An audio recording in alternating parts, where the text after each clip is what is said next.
let's start with how you guys met. We were set up. Who wants to start? We were set up, funny enough. It was the year anniversary of the Vancouver Games. Calgary Flames were playing the Canucks at Rogers Arena, and Bell was doing an Olympic night. And I got an email from the Whitecaps and the Bell people. They're like, oh, it'd be awesome if you can meet other Olympians and some other local athletes. In particular, there's a skier named Ashleigh McIvor that's gonna be there. And literally, I had that email, and Ashleigh had the carbon copy of like, oh, we wanna come and blah, blah, blah. And there's other athletes will be in town, including this, new Whitecaps signing, whatever. The Bell girl was like, when you're finished dropping the puck, come up to the Bell suite. There's this guy who's gonna be there. He's the Whitecaps' newest signing. His name's DeMerit, and he's pretty easy on the eyes. So I was like, okay, Google DeMerit. But then, when someone tells you you're going to like something, or they like expect you to have some, opinion, you kind of like, I don't know, for me, sometimes I want to like prove them wrong. So I was like, I'm not gonna give into this. Like, I was like, I'm not gonna like him just because they say I should. But really, it was, I couldn't resist. And then you felt like that energy. Was there like something that you could tell that felt different than when you've met other people? For sure. I think just from the off, and I'm sure we'll talk about this a lot, but just the mutual respect, I think, was always there. That we had both performed in our own personal lives, but then in our conversations, we could relate to one another based on not only our professional successes, but also just in who we were as people and as athletes, right? So that was always, I think, powerful from the start.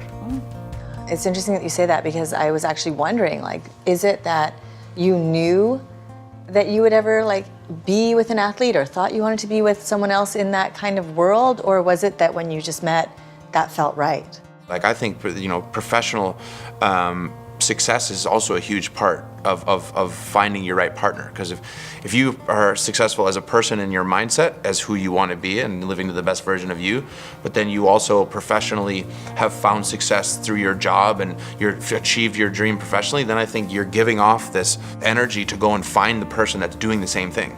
And that's exactly what happened to us.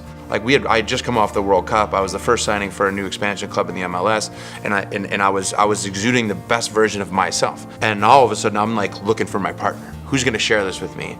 And then I meet her, and she was doing the same exact thing. She had just won the Olympics. She had spent a lot of time working on herself and being the best version of herself. And all of a sudden, we met, and we didn't have to prove each other. We didn't have to compete.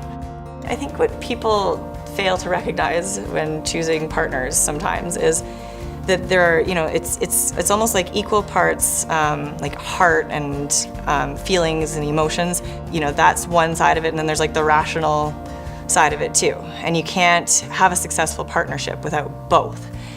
And we naturally had this crazy unspoken connection and chemistry and passion and love. And then also there were all these other things, like these tangible qualities and traits that lined up so well. So I think that that's good advice for people entering into a relationship is, don't settle for one or the other. Like you said, the mutual respect and admiration. I can appreciate what goes into achieving the level of success that Jay has on the soccer field. And there's a mindset associated with pursuing passions and tackling goals the way we have, and it's nice to be able to relate. And I think in a way maybe you're saying compared to other things or other ideas of what relationships are, and I think scheduling as an athlete is always something that comes into play. And thankfully within our relationship, we know the schedule. If she needs to go somewhere, like even now doing CBC stuff, like I know that's her job. It's not like it's something that is so glamorous all the time, and people glamorize sports and athletes and all of these traveling we get to do, but it's a job. It's a job like anything else, and I think that never really got in the way, because I think we always understood that mutually too. Is if you got to go work, you got to, like I'm in Columbus and then I go to Chicago and then we're in LA, and it's just like. And it's like there are team meetings and physiotherapy and all, like the schedule is full, and so yeah, for sure, having that understanding was easier with not getting offended if you didn't call me until a few hours after your game wrapped up or things like that. It's like communication was never a point of conflict, because we got it. And then amidst all that, how do you find time for each other? Like, is it something you make a priority? Is it something that just kind of happens? Like, how do you make that happen? These days, it's like, of course, we have a 2-year-old. So again, we're back to, wow, like when do we find time together? And not only like time together, but ideally there'd be a little bit of time together without our lovely 2-year-old. Yeah, that's huge. We have similar projects, be it through our foundation or be it through fundraisers we run, or we have this we do this little music festival thing every year. And then personally, I think, we're still trying to figure that out. We both have our own passions as well, and trying to figure out where that lies, and again, now with the foundation and building the camps and all these other things, like we find time kind of through there, and our visionary sessions of, okay, well, what does it look like, and what do we want to do in 5 years, and what's the retreat going to look like? And it is definitely, it's something that is top of mind right now. Like, let's schedule this in and make sure that we do have time together, because the more time we spend together, the more madly in love we are. So it's like they definitely clearly go hand in hand, and it's important. I love what you're saying, that it's like knowing that you're stronger together. And so in the future, how do you want to be remembered as a couple?